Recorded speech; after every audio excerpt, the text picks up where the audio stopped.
Us that there's a maximum of 70% of the revenue is intended for preservation of good to fair streets. Streets are classified from 0 to 100, and anything that is 60 and above are kind of fair to good, and new ones obviously in the 90s or near 100, somewhere there. And then every year it will degrade. The payment condition index will drop. Okay, so what this code is turf is saying that 70% of the revenue collected would be to preserve the good to the fair streets. And by the way, I have some handouts of the same. If you would like to have it, ask me. I can give you a copy, okay? But I have only about 4 copies. If you want more, just let me know after the meeting. Yeah. Okay. So if you want, you can. Let's end up before you guys. Okay. Yeah, sure.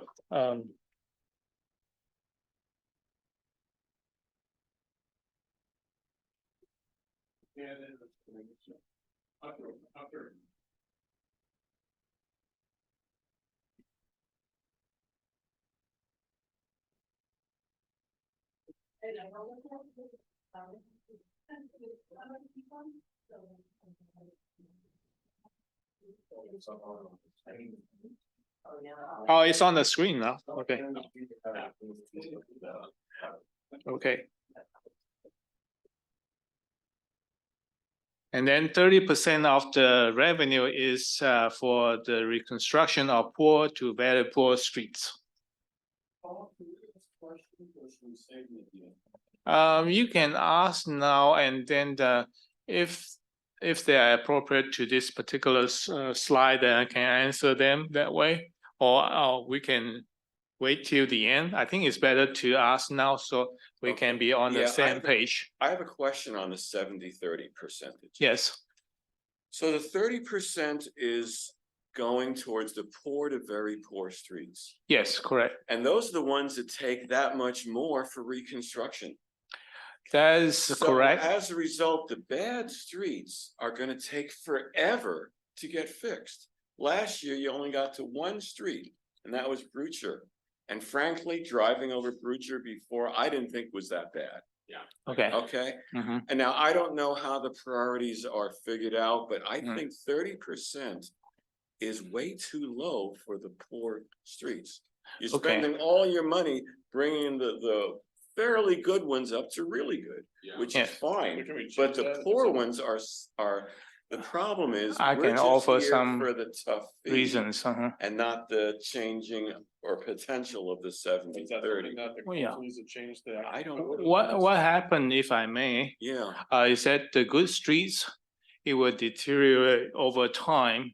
So we better make sure they are well maintained before they fall to a point where it will be very costly to bring them up to a very good condition situation. That's why there was this need to use money to make sure they are still good that way and keep them while we have some money to take care of the worst one.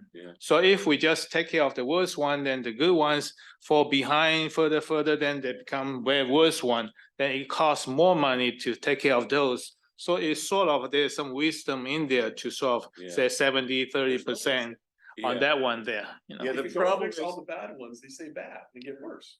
There's no wisdom in that.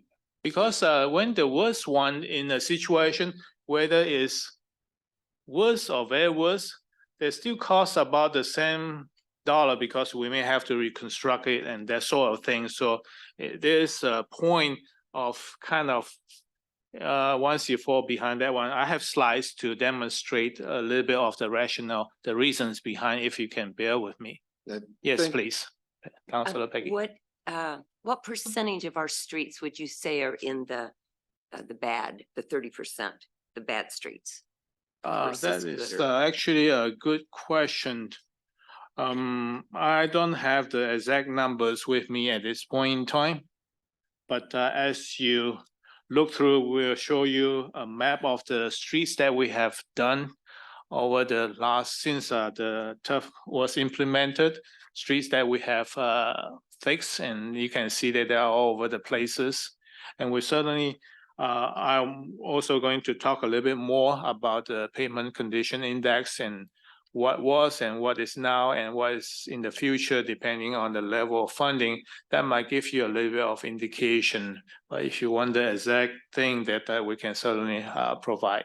Lance may have something to say. Yeah, I think a couple points. Certainly another meeting, we can bring data from our cartograph system that tracks pavement condition rating.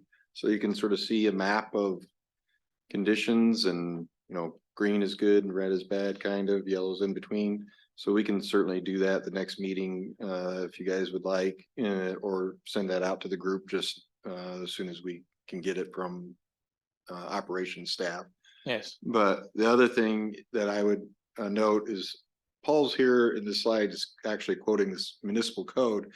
And being new, I went back and reviewed all this. And one of the things that stood out was, I think, this exact question.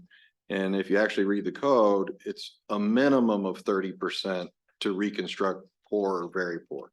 So, you know, obviously you get the most value for your dollar by keeping pavement good so that you have less costly improvements to do over time. So it's good to keep pavement in good condition because then you're not spending as much.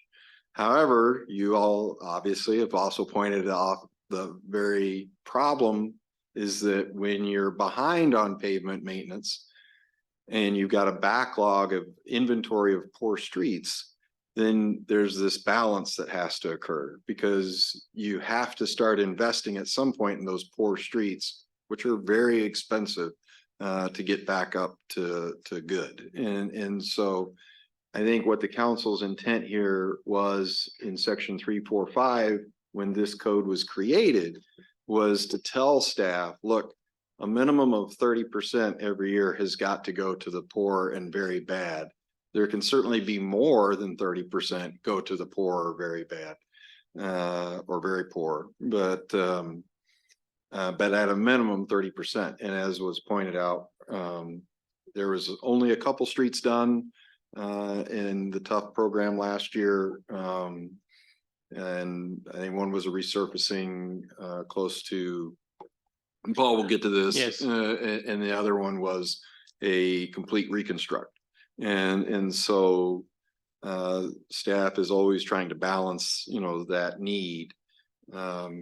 Moving forward, hopefully we can focus more on the reconstructs, obviously, or the ones that are in poor, very poor shape, because there is such a large amount of those, quite honestly, for the community of Newberg size. And of course, that's very expensive. You know, I mean, those are expensive streets to fix. Does this committee have any insight over that percentage? I'm assuming it doesn't. Therefore, it's new for us. All right. Yes. Oh. Yes.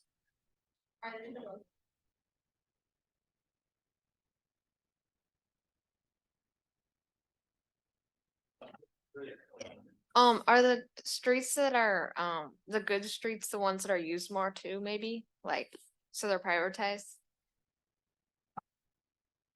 Not necessarily, but usually the newer streets are the one that associated with subdivisions and some of the major roads that we have done.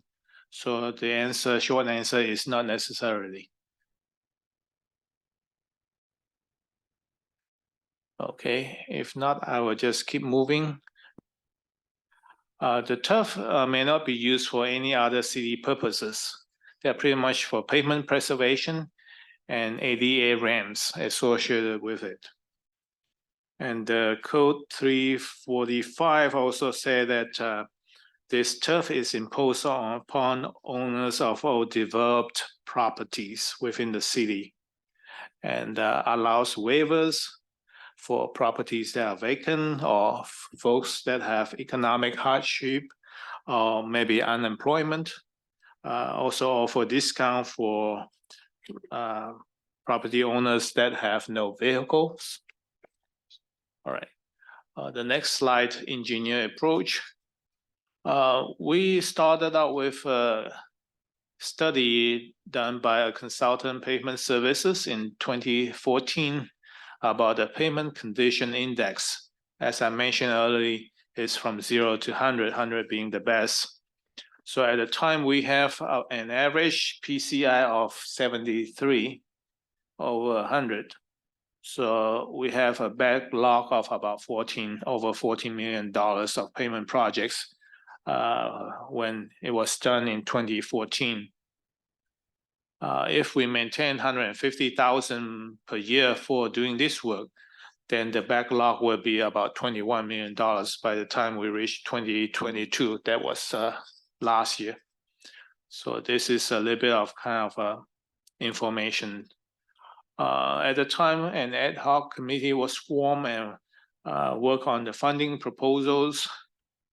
And pretty much the fund needs to maintain an infrastructure was about $2.5 million per year to try to maintain the PCI so that it doesn't fall behind. Right now, we raise about $1.2 million a year. And gas tax and other source of funding would help, but they are not sufficient to meet all the needs. Grants, yes, we'll pursue them when there are opportunities, but they are not guaranteed. And typically they are project-based. And I mentioned this pavement maintenance has been codified back in 2017. The payment score decreases by about 2 points per year without any further intervention. In 2014, we have 73. And if we continue that trend, we will be at about 71 by the year 2020, according to the study. And the goal, our goal is to maintain 73. So without this pavement preservation program, the score would be at 55. That would be in a poor rating. So let's look at the next slide. There are pictures of pavement conditions. On the upper left hand is a very good street. Looks like newly paved or newly reconstructed. Nice and very good condition, somewhere around the PCI 95 and above. And the middle one on the top row is 70 for a good one. And you can see that the fair one is at about 60. So the bottom row, which is poor, very poor, and gravel, those are the ones that we need to spend 30%, somewhere around there, to take care of those. And we have our share of that. And the next slide talks about some of the factors that would impact the pavement. Pretty much is the loading. If you have a passenger vehicle, it's lightweight. If you have a truck or semi, the actual loading is very great, and the damage would be much more to the pavement itself. And drainage is a very critical situation. A road with no drainage or insufficient drainage would deteriorate much quicker. And also the pavement subgrade. Pretty much you have the top asphalt on the top layer that you see that is very black. If it's asphalt pavement, and underneath there are aggregates that are finer aggregates, and at the bottom there are aggregates that are bigger sizes, and that is typical of that. And then underneath it, it will be the dirt or something that usually needs proper compaction. And as you see on one of the pictures with that blue color thing with cracks develop over the pavement, it allows this moisture and rainfall and snow, anything that goes in there and start deteriorating. So if I can use an analysis, it's almost like tooth decay. If you have that sort of thing, you don't take care of it, it's getting worse and worse. So I'm just trying to use something to help. And then you can see on the pavement at there's with potholes, and the one that is nice is sort of on the right hand side of it. The next slide is telling us the cyclic situation. Surface failure is pretty much the major one is the water intrusion, and that will lead to subgrade failure.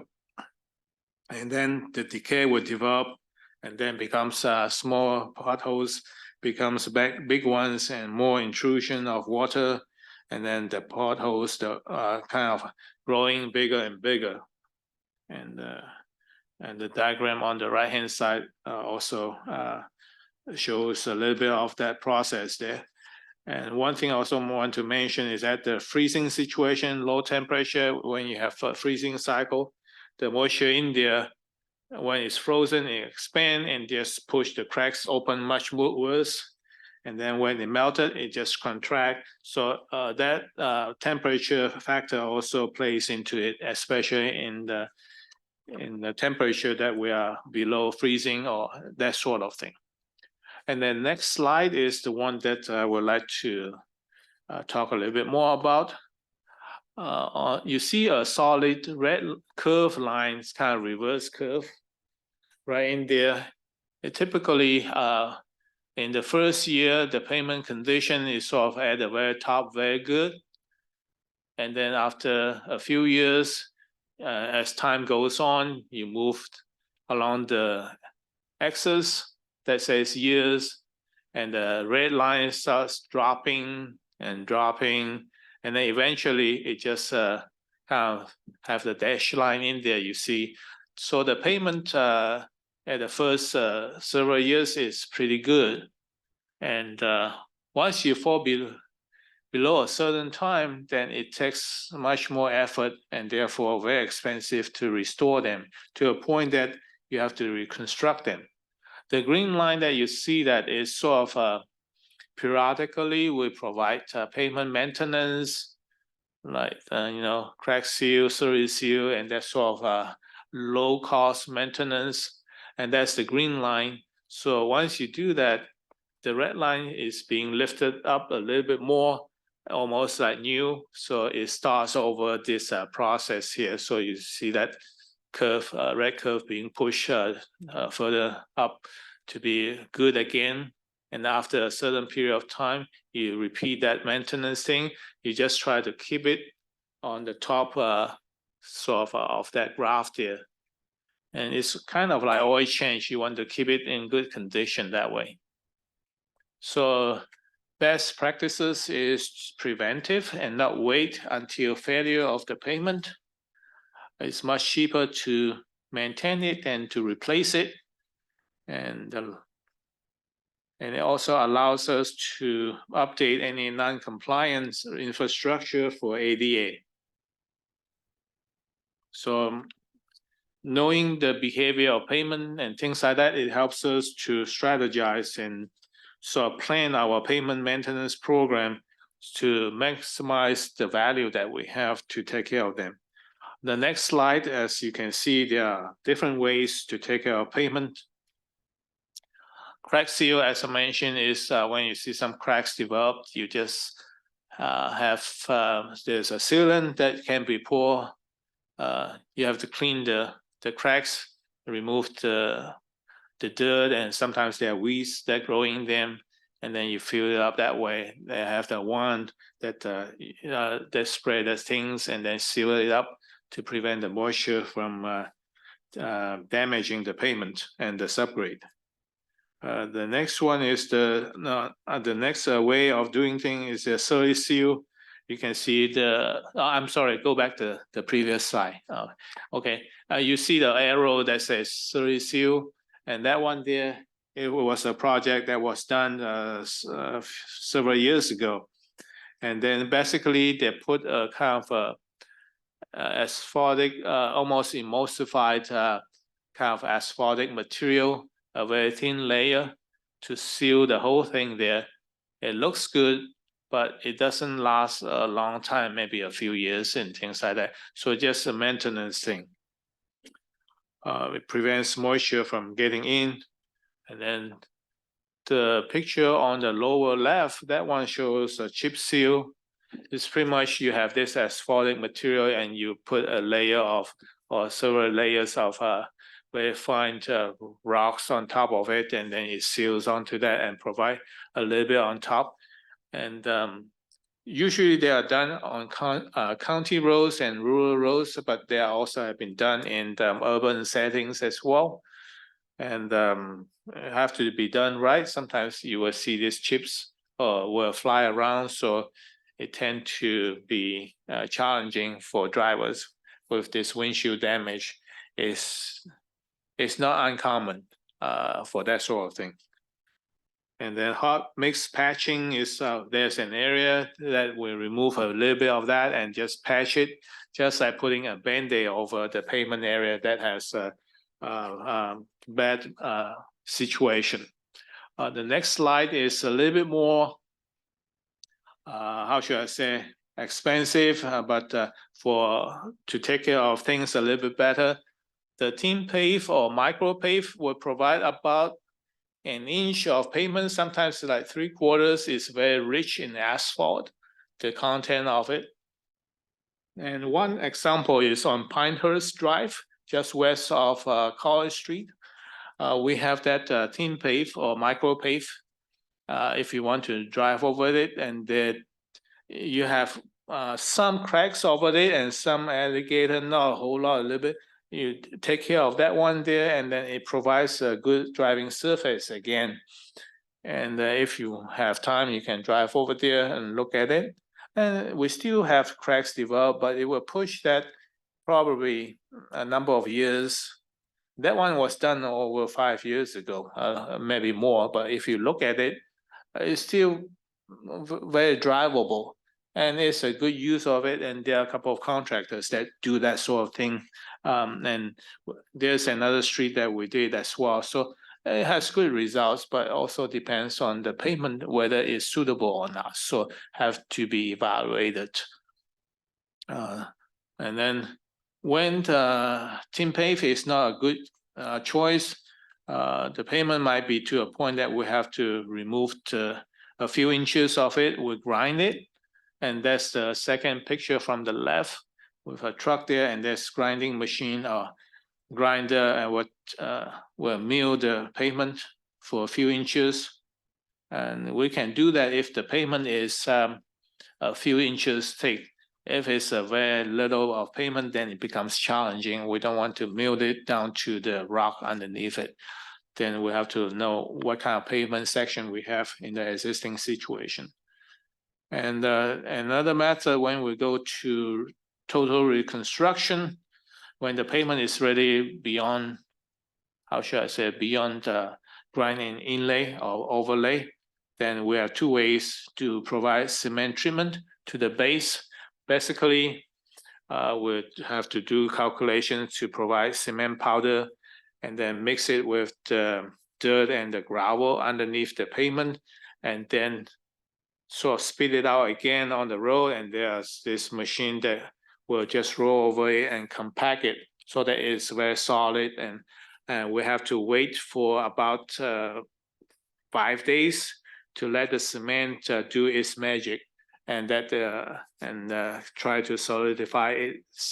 It has to be done not in a rainy season that way. So moisture control in this process is very critical, and we usually have a geotechnical engineer to be on site to look into that one there. This method is relatively cheaper than the conventional aggregate base. We dug out the road, remove all the aggregate, and redo it and put a more deeper, thicker aggregate. And rocks are more expensive usually, because I have several projects that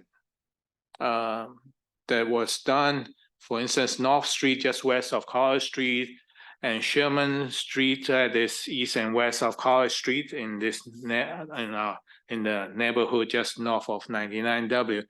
They're all done with this cement treated base. They are pretty good. We also have another one down, I believe, at 6th Street, which is just south of 4th, sort of in the downtown and in sort of south of the city hall, somewhere there. And we use that cement treated base. There are a few subcontractors provide that service. It's doing us good because the price is very reasonable. We don't have to import more rock in there, but the condition has to be right. So it needs to be evaluated geotechnically. And you see that picture there, the third picture from the right is actually Sherman Street that was done earlier this year. And they have to put cement in there, and they have this vehicle that has big tires, almost like a farm truck, to drive over it very gently and that sort of thing. And then the total reconstruction using aggregate, we did one that would be butchered south of 99W. That's the picture on the right-hand most. We also included fabric to give more strength to the pavement for a little bit of longevity as well. So they'll get our output, a heavy duty one. That one was designed for a 20-year life. I told the consultant, since we spend the money for total reconstruction, we might just spend a few more dollars. That way, so it will last for a long time. I'm not too interested in just 10 years if we can, that way. That one is butchered. I think you have a question about why we do butchered, because pictures showing butchered in some areas, they have cracks and alligators out in some areas too. So if you just simply drive over it without walking and looking at it carefully, it's a little bit hard to see the urgency for that one. It's also a major collector. There are a lot of traffic and semis using it. And for instance, Fairmile has delivery trucks. The semis is already doing a number on that. So we want to make sure it's good because there are potholes developing on butchered and things like that. So it's time before it's time to take care of it. Let's put it that way. No, not ready. In fact, we have this one wanting to do it, and before they even decided to do that, because in fact, we want to do it a year or two earlier, and then we realize, we have been informed that, there's something in there that they are coming. So we actually push it back a year or two because I don't want the road to be totally done and they have to dig it out to put their utility in there. So one of the things is that you have to wait because we have also a 5-year moratorium. Once it's done, you don't dig up our road, because if you do, you are required to do a very extensive restoration, because once you cut it up, it's like the structural integrity suffer, and eventually moisture finds its way to go through it. So we actually waited a year or two for that, so that, and I'm very glad that they happened to have that one done. And then just before we actually go in there. So there's some coordination in some way on that one there. So it's not because they want to have a hotel. That's why we want to make it look good. It's actually the other way around, So, and it's time for that because, and then the next picture is a map for citywide. As you can see what Turf has accomplished in the last 5 years. And all these different colors show different years of what we have done. Soil seal reconstruction and cracks, and then soil seal usually come along with crack seals as well. So as you see over the map, we have done a lot of different areas, like Church Street, a little bit south of Highway 219 south in that neighborhood. We also went in there, actually do quite a bit of resurfacing. We grind and inlay. So that area, if you know, it has been pretty bad. So we have a lot of places that we have done a lot of good for this using this tough money. Okay. All right. The next one, if I may, the projects we've done recently in the past, Bruchard and Sherman, and also Meridian Street. On Meridian Street, focus was primarily on the ADA improvements. And then we have done some crack seal and surface seal, but not a whole lot this past year or two. We are pretty much do the low hanging fruits and those that are easy to do and lower cost, and took care of it in the first several years. And then we'll handle the one that are tougher, that takes more money to fix. And so, all right. I just want to tell you a little bit in the next slide about the cost for the projects that we've done this past year for Bruchard. We done two Bruchard and Sherman, so I break it down for you. For Bruchard, pretty much from 99W to the roundabout, just maybe 100 feet south of the roundabout, including those splitter islands, it's about 1,600 linear feet of it, measured in a straight line. And then the cost that we have for construction is just a little bit over $1 million. It's total reconstruction and using conventional aggregate and rock. The next one is Sherman Street, from School Street to Meridian, just in that area, which is about 800 feet, which is about half of it. But I want to mention that Sherman is only a 2-lane road, and Bruchard is actually a 3-lane because it has a center lane as well. So if you look at the feet, number of feet, actually you cannot equate it that way. Actually, you have another lane that we have to take care of it as well. So it takes some calculation to figure out a little bit closer. But that one, we spent almost $300,000 for that one there. So we also have a consultant doing the design and providing the geotechnical recommendations. That portion, the consultant with geotechnical is about $168,000. And so total of all this is just a little bit less than $1.5 million. So you can see how cheap or how expensive it can be, depending on your point of view. The Meridian Street, we got the funding through the state, and we use that money to take care of the ADA ramps. We have upgraded about 20 ramps, 20 or 21, somewhere around there, pretty much along from East Hancock, which is kind of 99W, all the way up to Fulton Street, where this just before the railroad crossing there, and all the ADA ramps, they are very substandard. We spent all the money we can from the grant, and then that project we paid out just a little bit less than $400,000. So we use all the grant money for that one there. So just information for you. And by the way, the Sherman Street that we're doing, we actually skipped the 2 ramps supposedly to be done for the Sherman. We just use that grant money to take care of that one there. So we try to use the grant money to take care of that piece, and okay, no, don't do this one here. So we try to maximize the value by utilizing the grant. So just a little bit on information. Other transportation projects on the next slide. I listed them there. They are not funded by TUF, such as the Elliott Road Sidewalk and Bike Lane project that is recently finished from 99W to the Newberg High School, the Safe Route to Schools, the Meridian Street ADA ramps, which I have mentioned here, is not funded by the TUF. And then there are sidewalks on the critical routes. Critical routes, we have done a project in the past. Consultant identified some of the major routes, critical that we need to have, and that sort of thing. Main Street, Illinois, and the Highway 240, there is a feasibility study to improve that route there, that area.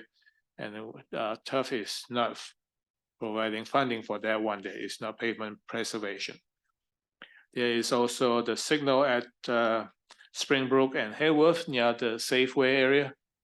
There has been a project that we have been looking into for signalization, because 99W and Springbrook has signals, and then once you come to further north, it's a four-way stop. Sometimes it has quite a bit of congestion. I think it's a little bit better now since we have this Crestview connected further near the Providence Drive. It helps a little bit now with less congestion, but I think it's still necessary at some point and needs to have a study to look into the signal warrant. North College Street sidewalk and bike lanes is a project that is funded by ODOT. So, and that project is going to happen in the summer or spring of next year. So that one is ODOT money. We do provide a little bit of matching fund for that one there. Okay, other funds for city streets, like gas tax only for pavement maintenance, and grant, as I mentioned earlier, is not always guaranteed and available at any time. So the next slide I want to mention, which is the challenge of the TURF money. The future projects for payment is pretty much subject to city management and council approval. And also the need is great because the inflation in the last few years it goes up very quickly. Pretty much everybody sort of knows about it. And there's a backlog of deferred maintenance. And we have staff changes and need for improved cost control. It requires time for design. As I mentioned, geotechnical analysis is also necessary for that evaluation. As Lance and I, we both agree that we need to provide the right treatment at the right time. So that is sort of a response that was raised a little bit earlier on. Just do what is necessary and what's right at the right time before it fall into a category of no return and have to do total reconstruction. So right now we have plans to do an overlay for the South River Street. South River Street, this last year we have put in a 12-inch water line as part of the House Bill 2001 for the middle housing. And so the trench looks very nice, the pavement, but the River Street on the side of it is not so good.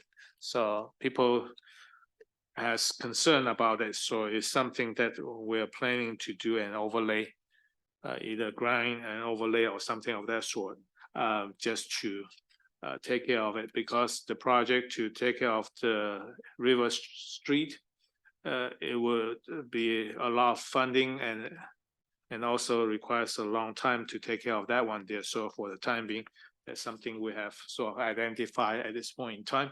Paul, And the last slide, yes, please. could I ask a question on River Street? How many linear feet approximately are you looking at? For overlay, pretty much, I think it's from 4th Street, if I guess it right, to about 12th Street. Pretty much, you know, there's a railroad track used to go to the paper mill, just a little bit north of it, somewhere there. By the way, I want to mention that area just a little bit near the railroad track and a little bit south is actually a county road under Yamhill jurisdiction. So, and then I don't know today if it's still county road, but I believe it's still a county road right in there. So our responsibility is on City Street.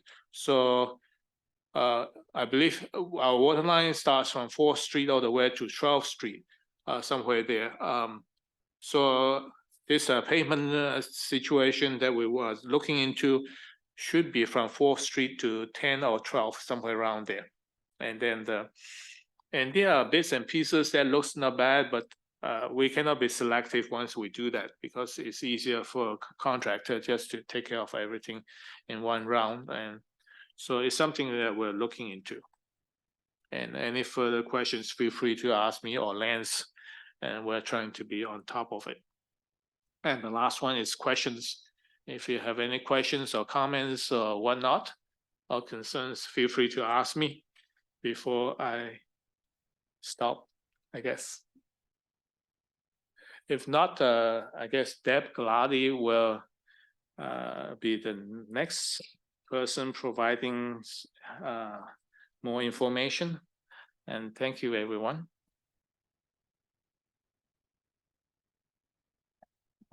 Okay, thanks, Paul. We have the second presentation to load, please.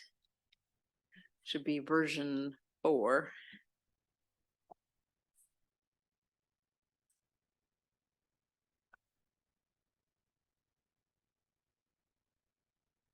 So Paul gave great amount of information there and history, a little bit of history of the TUF. I'll focus a little bit more on the numbers and provide some context of the current rates, both with inflation that has occurred and comparison with other communities.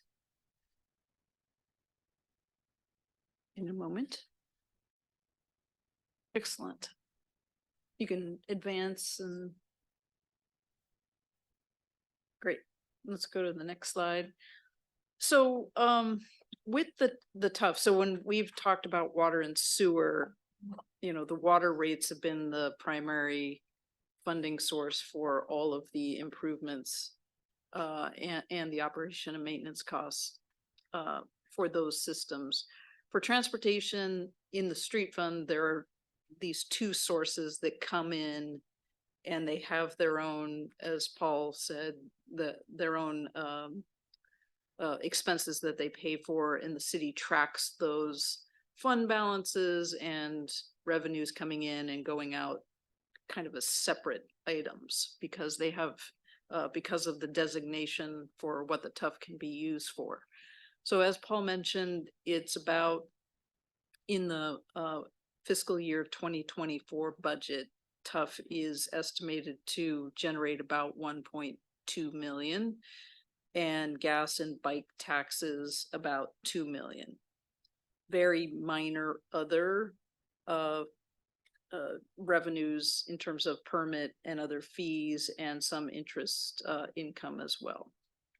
So those are the two primary sources. And the funding challenge, there are a couple of them. One is that the gas tax revenues, like other tax revenues, general tax revenues, are have not kept pace with the expenses that are needed, they need to fund. And with the gas tax, it is in fact projected to decrease, you know, in future years as there's more electric vehicles and fuel economy and all of that, those factors. So, and it has to cover basically all of the other expenses, both the operating capital and operation and maintenance needs, excluding the pavement preservation type expenses that Paul talked about. So the pavement maintenance, as was mentioned, in 2016, it was estimated that the needs were 2.5 million per year. If you adjust that for inflation, that's 3.5 million. And TUF was never meant to cover all of the need to maintain even the pavement preservation. There was discussion about other funding sources and potentially looking at other things, but as you can see from the prior slide, that is the only revenue source that has been implemented, and the inflationary impacts on the expenses have been great. So this pie chart just shows kind of all the other kinds of things that the gas tax needs to fund, plus those other capital projects. So there's, you know, street lights and other maintenance, contractual services type costs, engineering staff to design and deliver these other projects. And then this being one of the infrastructure systems like water and sewer, it pays its share of internal services costs as well. So those things can't be covered by TUF.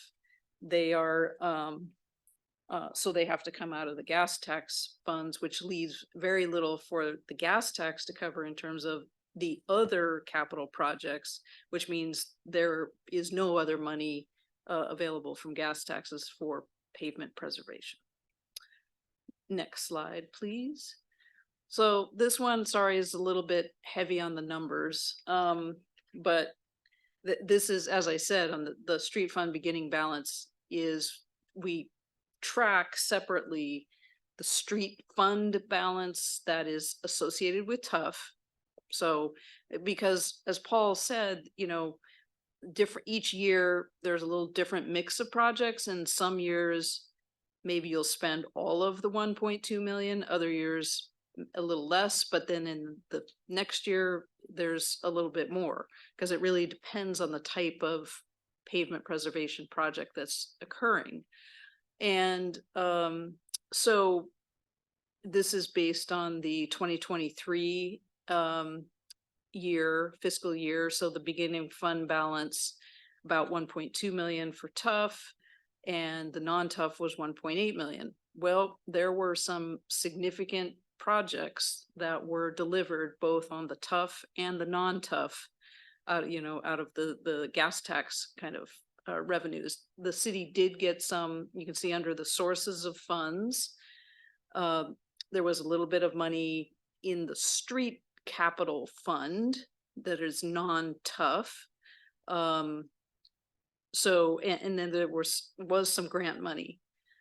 There was a lot of project expenses that year. So there was a transfer in from the street fund out of that current revenue of gas tax and some of the beginning balance over to fund the non-TUF projects. And then the TUF revenue, just under 1.2 million, was transferred in.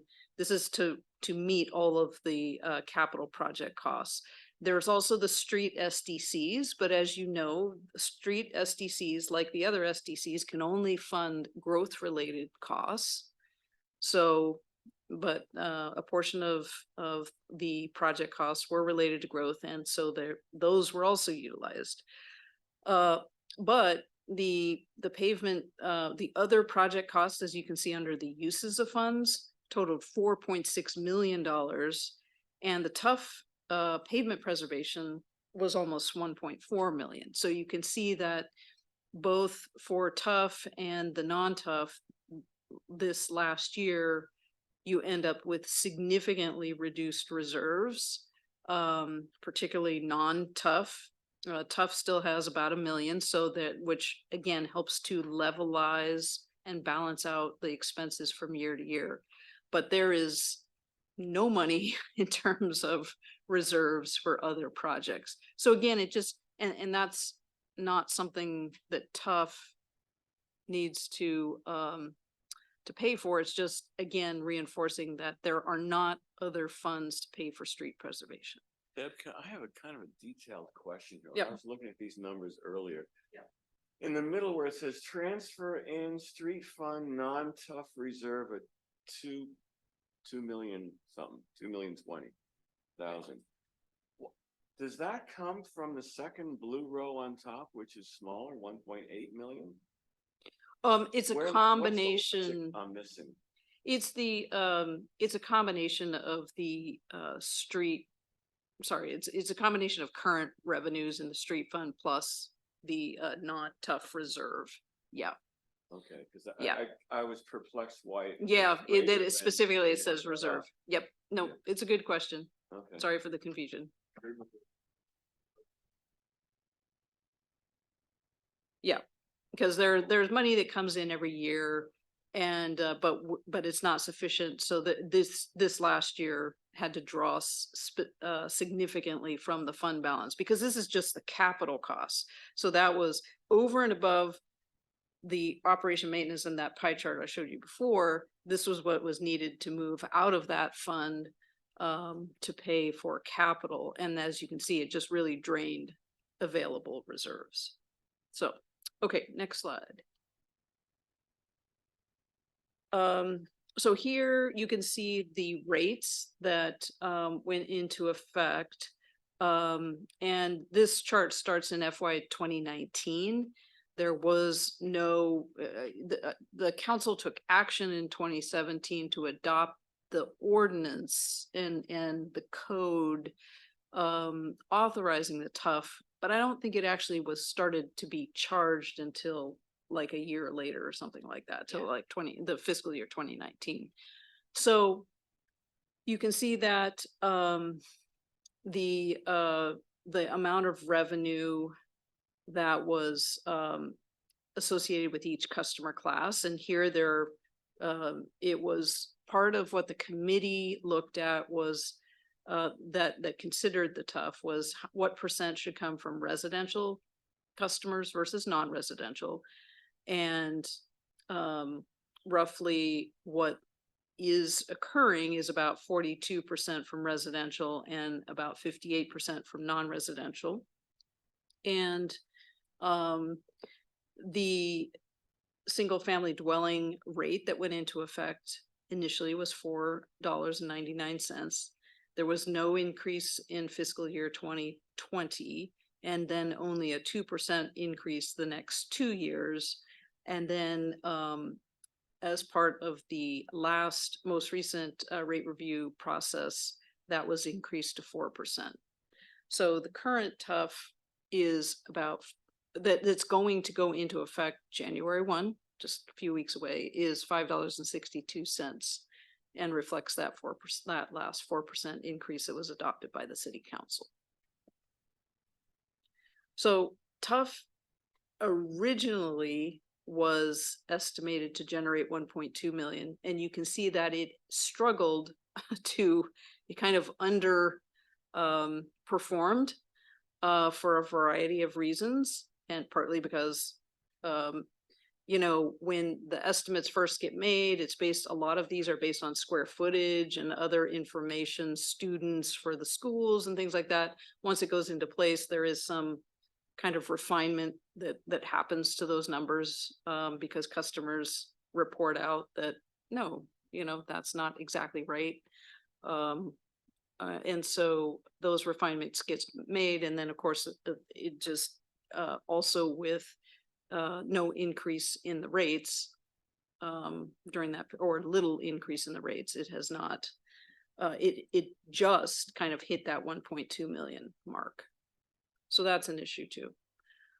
On the rate structure, that differential for transportation, as Paul talked about, one of the factors that impacts pavement condition is the load and the trips that are generated in use of the streets.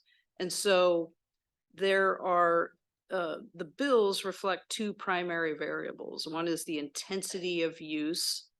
So there is a higher cost per unit for those types of land uses that generate lots of trips. And we'll look at what those customer classes are in a minute. And then there's a scaling factor based on that's the size of non-residential customers, based primarily on building square footage, but also there are other units like the number of hotel or motel rooms, the number of students, the number of gas station pumps, those sorts of things. And that's all based on standard industry practice and data that's published by the Institute of Transportation Engineers, which is generally what is used for this type of exercise, as well as for development of systems development charges for streets as well. So it's all very standard practice. This is the benchmark kind of rate structure that's used. And for residential, there are three different residential classes. One is single unit. And then there's a lower rate for mobile home, and then multi-unit which tend to, again, based on national travel surveys, generate fewer trips for these more dense or smaller You units. know why mobile home is a separate category? Because I mean, the it's a single ITE, unit. yeah, the ITE, it's not always in different communities.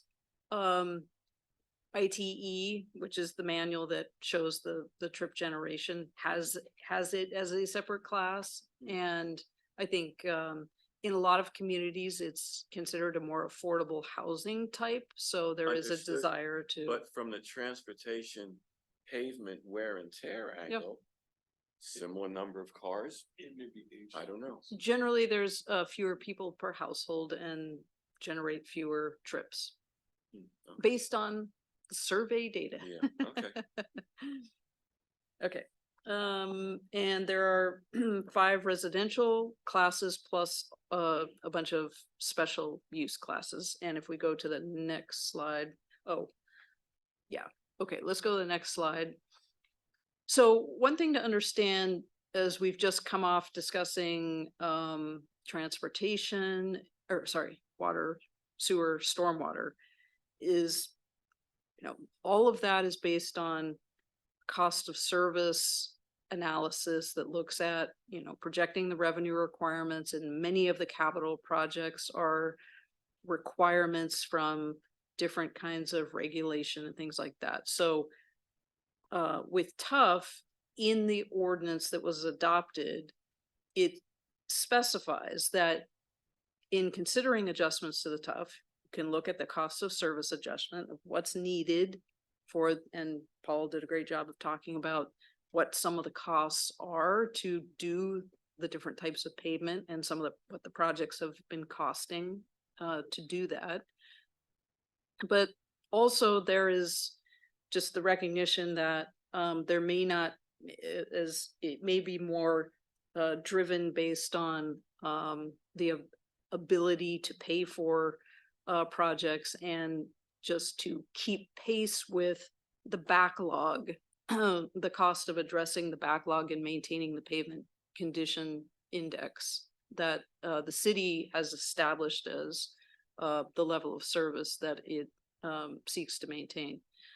So what is typically done with transportation utility fee is, once some decision is made in terms of what those funds will be used for, and in order to maintain the index, is just to apply an inflationary adjustment every year to keep pace with those costs. So the ordinance allows either consideration or multiple factors that also include adjustment for changes in road conditions or other funding sources. So if there was another funding source that appeared on the scene, or council developed something else and it took the pressure off of the TUF, then it could be decreased. That's not the situation that we're in today. Okay, next slide. So this table is the shows you the rate structure, the rates by class. I didn't include all of the special classes because that would be a very long table. And this, I have just applied the 4% that was utilized as part of the last update. So FY 2025 and 2026, which this committee will make recommendations to council on, if we were to include the 4% per year again, then you can see what those rates would be. The single family detached, which is third from the bottom, would go from 562 to 584 and 607. So less than a quarter each month per month increase each of those 2 years. Yes. Can I ask? Paul's gonna go off and Lance offer to generate the number of roads that are below the 30%. That are being we're trying to work towards, right? Have that piece brought in. And based upon that, what would be the number we would have to go through to be able to go off and start? We're not gonna fix all 1 year, right? But what's the right way to approach it? Is it a 3-year approach to go off and get all these roads that are at 30%? And my fear without data is we may be adding to that list and it's just keeps growing. So I want to see the data. It's gotta be trend data, right? It's gotta be trend data of multiple years and how the number of roads that are at that 30% that are poor. How's it changed? Is it increasing? Is it decreasing? We don't know. If it's increasing, what would be the right percentage increase to start addressing it to make sure it turns the other way? So what we have for you tonight is to be able to show you just from an inflationary impact, what would be required. I don't, Lance, how often, or Paul, how often does the city update the, because there was a significant study done in 2014 that looked at what it would take to maintain the pavement condition index. That's where the 2.5 million came from, right? I mean, you don't do those, that's a significant effort to do that. How often do you do those studies? When, Paul, when was the last time that we did a pavement rating study with a consultant? We have hired a consultant to do it every 2 to 3 years to do an update on the payment condition index. We don't do it every year because we are aware that it costs money. We try to be good steward of the money, and we do it according to my understanding every 2 to 3 years. So we do it once and we hire a consultant and say, okay, we gave them all this information on what streets we have done, and look at all this stuff, to look at all the city streets, and then there's a deterioration factor or calculation or equation. You apply that one there and then look at everything.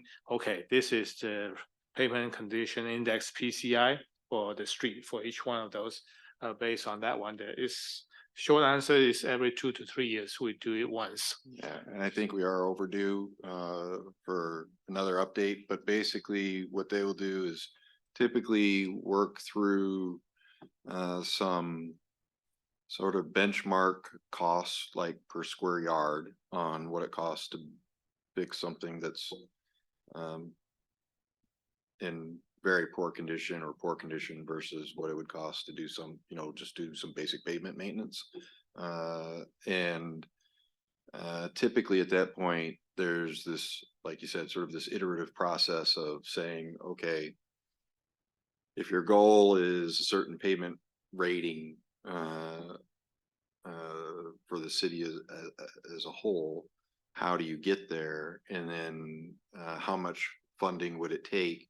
And then there's, an analysis of what different levels of funding can do and how much it takes. And I think what Deb and what others have sort of shown is, I don't know if it was ever the goal of TUF to when it was created here, to fix all the poor or very poor roads, because it was never high enough to do that. And so there was this, what is the community's acceptance level to these additional costs? So creating a TUF is one thing, and then doing the work, and then continuing the work is another. And then are there other mechanisms to fund those improvements? A lot of communities have local gas tax in addition, or in lieu of a TUF fee. A lot of communities, not a lot, some communities also work with the county on a license fee, where the county has the ability to leverage a licensing fee on vehicles. And so that can be used, if split and agreed upon between the county and the community and the cities, to help. Some communities use general obligation bonds and go to the voters and say, hey, if you want your really very poor or very, poor streets fixed, then you're going to have to pay either a general obligation bond, where all citizens, all communities, all businesses help pay in that property tax, bond or do a local improvement district to bring those streets up. Newberg has some gravel streets. There's a real question on, okay, who should be footing that bill to bring that gravel street up from a gravel street up to a paved street, or you know, what level of service should come there. So it's a complex question because your fee, the tough fee, was never really designed here to really move the needle on very poor and poor streets. What it was really designed for was to recognize that gas tax is not addressing the needs of any infrastructure and transportation, state, federal, or local. And so at the local level, tough is being used to really, you know, limp along or keep things going in the local community. And it's every local community's choice. You know, do we allow, I mean, the last time the federal gas tax was raised, Bill Clinton was in office, and before him, it was raised by, you know, Ronald Reagan. So, and no president since has really had both parties in office, you know, to do the real work of funding transportation in a sustainable way. Instead, typically what you see at the federal level is, you know, well, we'll just print more money and we'll just, you know, make up the money instead of raising the taxes. And so we increase the deficit. And then at the state level, they don't have the ability to print money. So they try and raise gas tax, but it's sort of a self-defeating prophecy. The economics or the politics makes very sense. And that's why I'm asking my question. So what I heard was a couple things. One, you've got data, you have trend data. Every 2 or 3 years, you collect and have an assessment done by an outside third party consultant that collects that. Where's that trend data? I like to see it, right? You got it somewhere. As Paul says, he has it.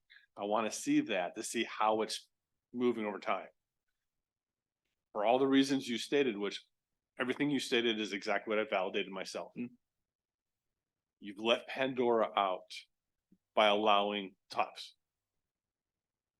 The gas tax not working since the Clinton era, and no one's going to touch it. It's a political monster. You have TUFs, and that's the only degree of freedom I have to go off. And as if you're going to ask my input to make a recommendation to City Council, that's it. But I can't make a recommendation if I don't have the data of what is the condition of our streets. So my one feedback is Paul did very, very thorough about the basics. What I don't have is the current assessment today of what is our streets. I mean, I got my opinion, but that's not data. We want to make sure we're making decisions quantifiably. So I want to see that index and see how it's trending. Is it going down? Is it being maintained? Are we barely keeping up? We're barely keeping up. Cool. My third question is for Deb, is the 4% address the inflationary piece? No.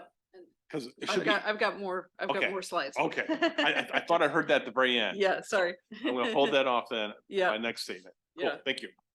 Okay, let's go to the next slide, please. Yes, and here's the table that Lance actually put together. I made some adjustments. So this does show you the trend in terms of what the actual TUF rate was and is, what that percent change was, and then compares that to the inflationary percent change from the prior year. You could see some much larger numbers in that column than what the TUF actually percent change was. And it's based on the Engineering News Record Construction Cost Index, which you can see in the second to the last column. That's how those percentage changes are calculated based on that index. And then the value of TUF after you account for inflation. So you can see that it's actually lost value significantly.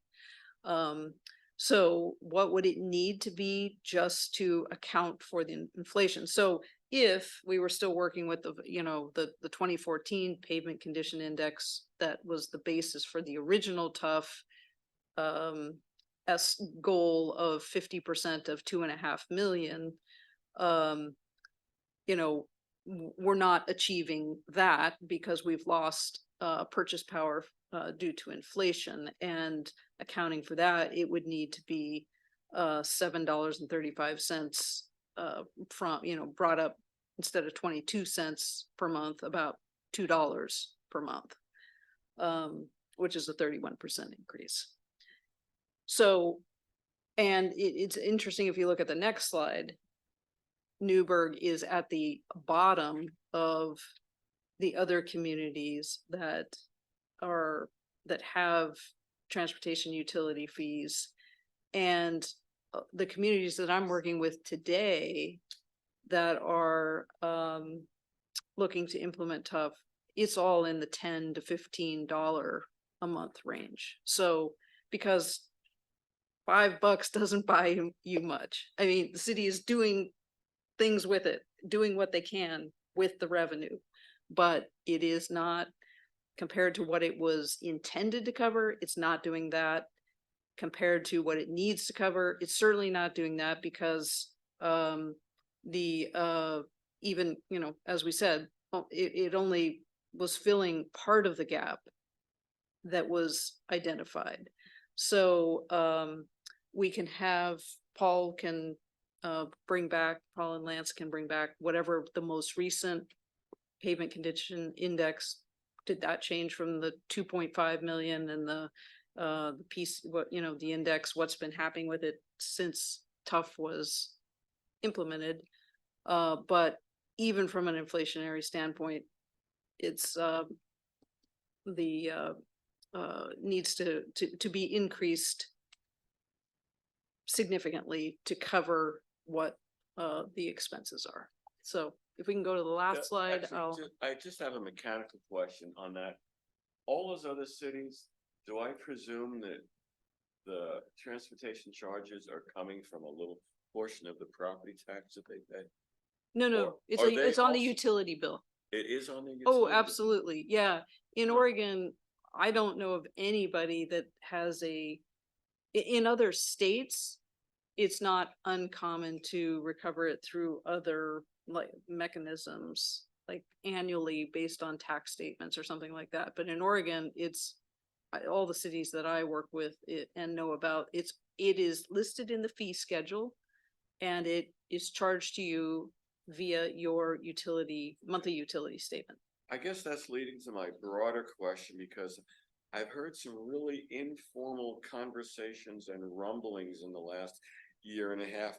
This has nothing to do with water. We need to get it off of our utility bill. Yeah. And I'm going, well, I don't know. Is that getting any traction? Because that would be a major shakeup of things, even worse than this situation. Well, I think the city has tried to rebrand that as the city, the utility municipal statement. Yeah, because obviously there are lots of things on there that are not related to Right. water.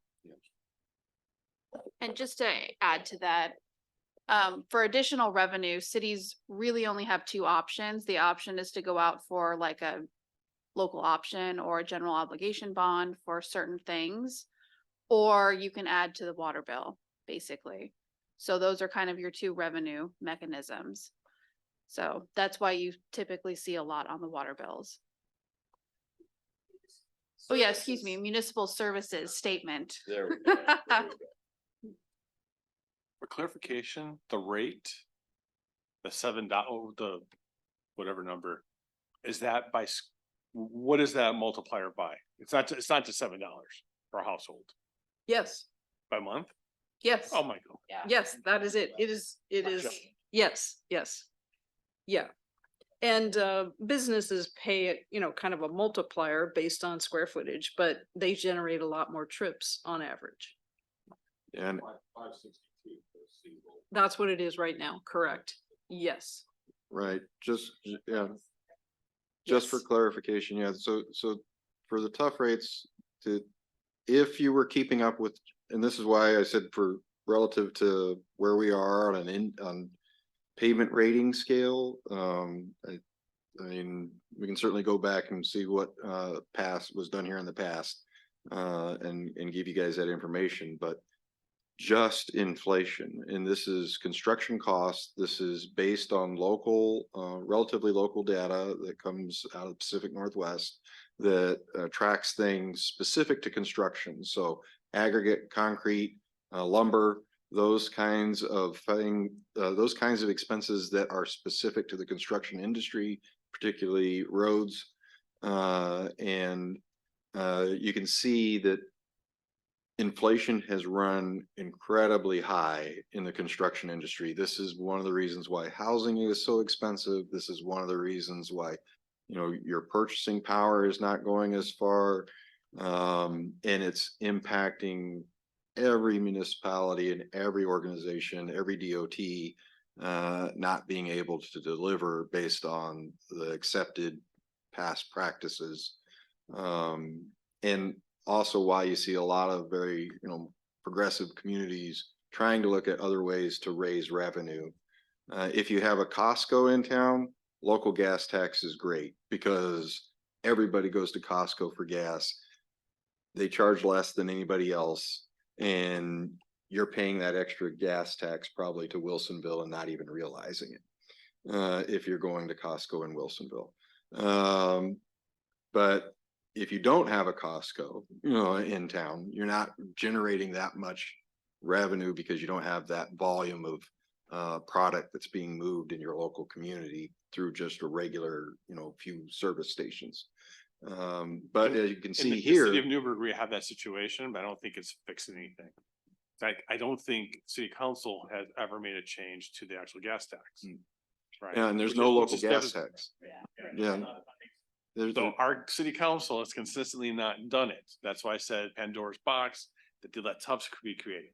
And by the way, for the community, there are only a couple of gas stations. There's a line for the Fred Meyers. We got the Costco scenario. We've got it set up.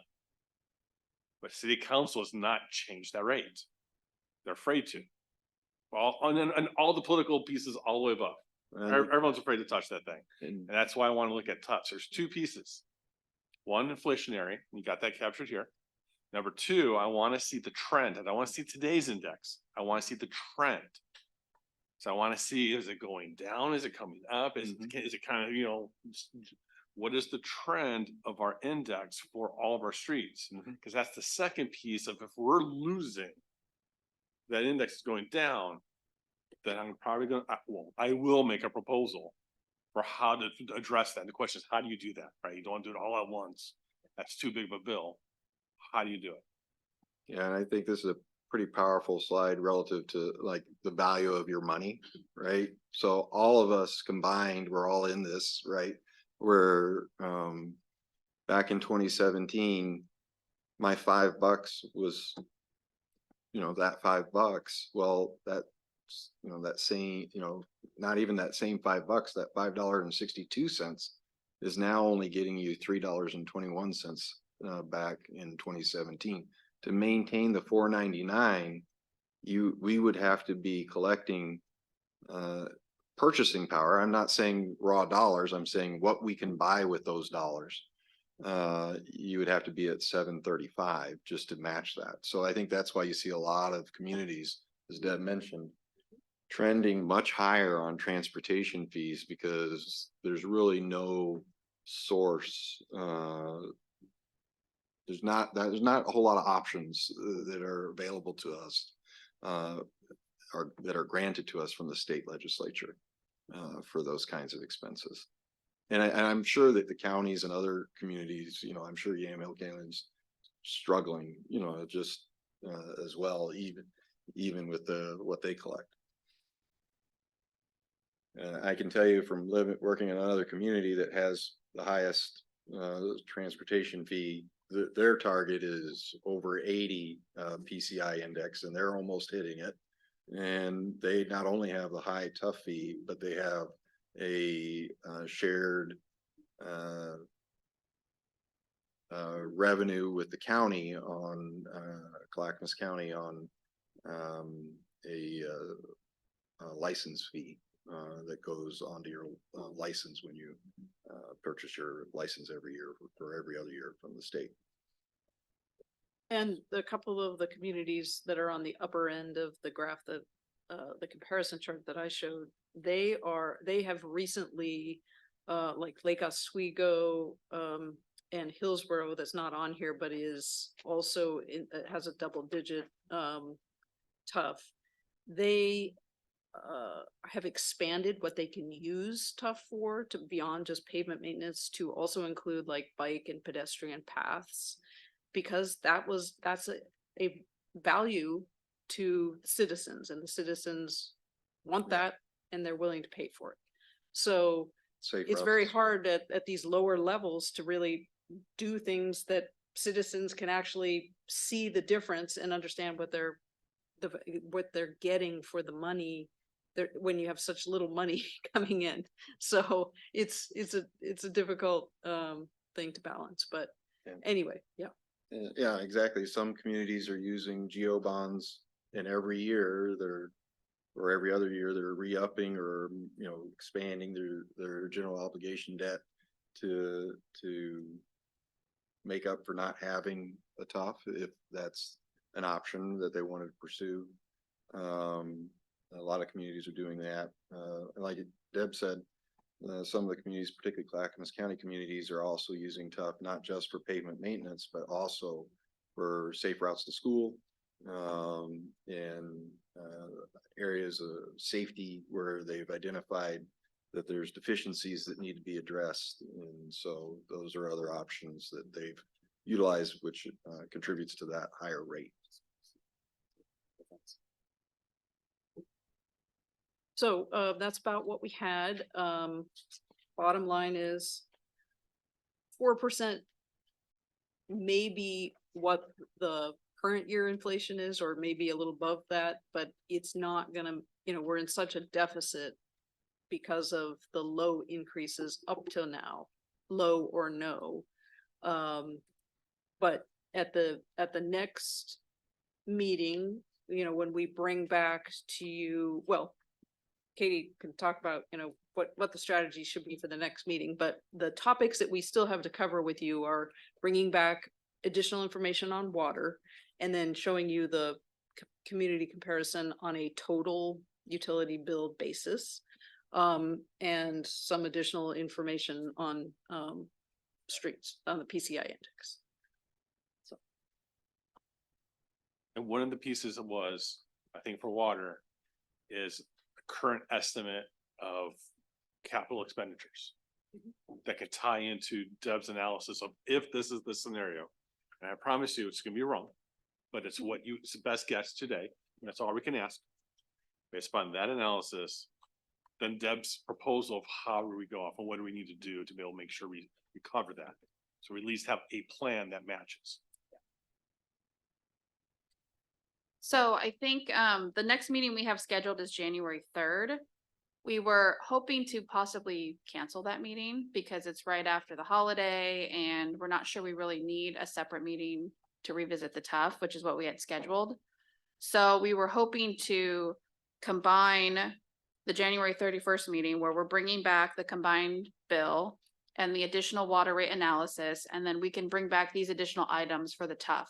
And we can just revisit all of that on January 31st, if everyone is good with that.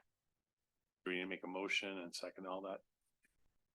I don't think we need to make a motion. I just, if there's any nays on that, let me hear it. Otherwise I'll.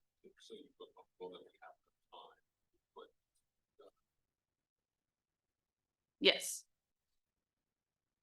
Well, there's a final deliberation meeting. Yeah, and then, so after the January 31st, we'll have a final deliberation meeting, which will be the town hall meeting.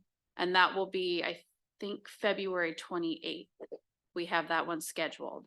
So that one will be the public notice, where I'll public notice that for citizens to come and speak and give testimony if they wish about the rates that we're proposing. And so at that February 28th meeting, that's where the committee will revisit all of the proposed rates and then come to a decision and make a actual proposal that will go to city council on March 18th. Just to clarify, on January 31st, will we also see the final, what the proposal would be for the complete package? Of all the utility Yes. rate increases? Yes. Okay, so would have that finalized? Yes, To walk into the 28th, okay. Yeah. Of February, yes. and we'll just do additional analysis on the water rates and then bring back these items from the TAF. Yeah, Can I just, ask one related question? Sure. So a week ago, many of you may recall we had that emergency repair needed in the pavement around a manhole on Springbrook, right below Second Avenue. It was in the center lane. Just curious, I mean, that was obviously several $1,000s. What reserve did that end up coming out of? And does that impact any of what we talked about here? Since it's pavement maintenance and repair. well, that is a good question. That was a direct result of the heavy rains and the excess amount of water getting into the sewer system causing basically the sewer pump station to surcharge the sewer line, which actually raised the pavement, and the sewer pressurized water was basically finding a relief point in between the pavement layers on Springbrook. And so the work for that is from the sewer fund because of the sewer nature causing the problem. And then that would be coordinated with ODOT since they are operating and maintaining Springbrook right now. So does that mean that they pick up some of the tab or all of the tab since it's kind of a state road? if you will? Well, ODOT rarely picks up the tab,